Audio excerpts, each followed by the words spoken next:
What's up, guys? Bowser's Reaction Pit. Gonna hit you up with some Life of Agony. Okay, gonna let the cat out of the bag here. We know this one, but we just want to share it with you. So it's more of a review than an actual...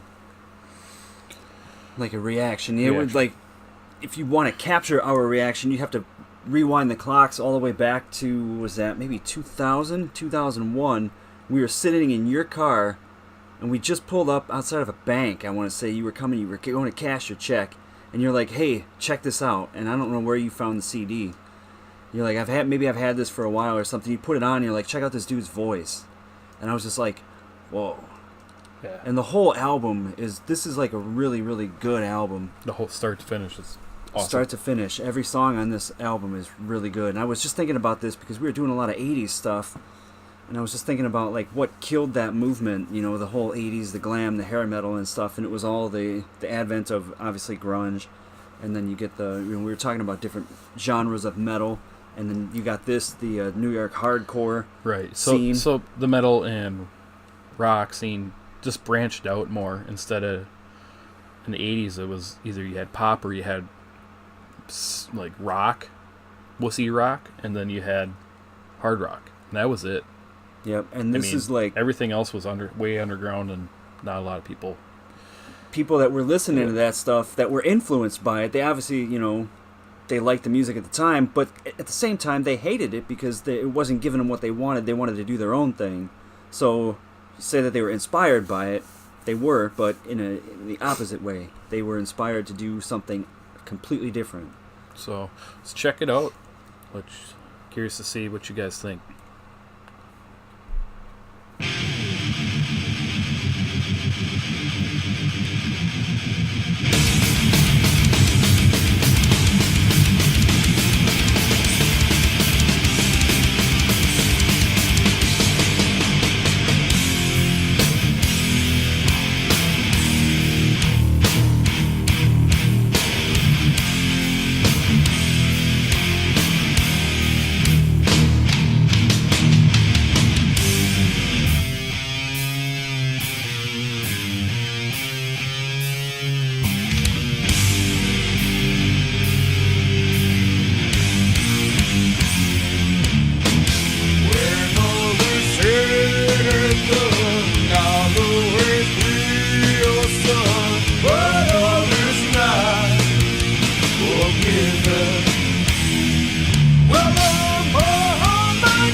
This time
just a fucking great song. I couldn't even pause that one.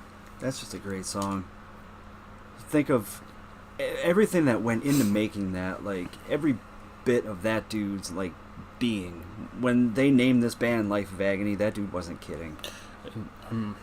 For those not familiar with the singer, all these lyrics, now after knowing what's going on in his life, all these lyrics, yeah, it all makes sense. It makes sense now. At the time, this was his outlet at the time. You're right. But it's so, I mean, the way that he presents it, it's relatable. Everybody can be like, you know what? There's someone that you that means a lot to you, but you can't get together with them, and they're saying, well, look, it looks like you've got time, but you don't have time for me. Mm-hmm. And obviously, I don't think I've ever actually seen the video for it, but it relates to something that happened to him, In this album, knowing what I know now, what's going on with him, it's like this whole album, he was like crying for help. Yeah, and because no one understood him, I guess you could say. I'm not gonna talk about what that is. If you want, look it up on your own, because I don't feel it's necessary to. Yeah. We're not gonna go into the whole thing, but get the album. This whole album you need to listen to it in order as well. It's one of those, you put it on from track 1 all the way through to the end. It paints a whole picture. It'll make sense. Look into it. If you guys don't know it. One of my favorite albums that I've owned. A lot of people know this one too. This was their one hit album. Right. The whole album is good. All right, gotta go. Hope you guys enjoyed having us share that with you. Check it out. Bye.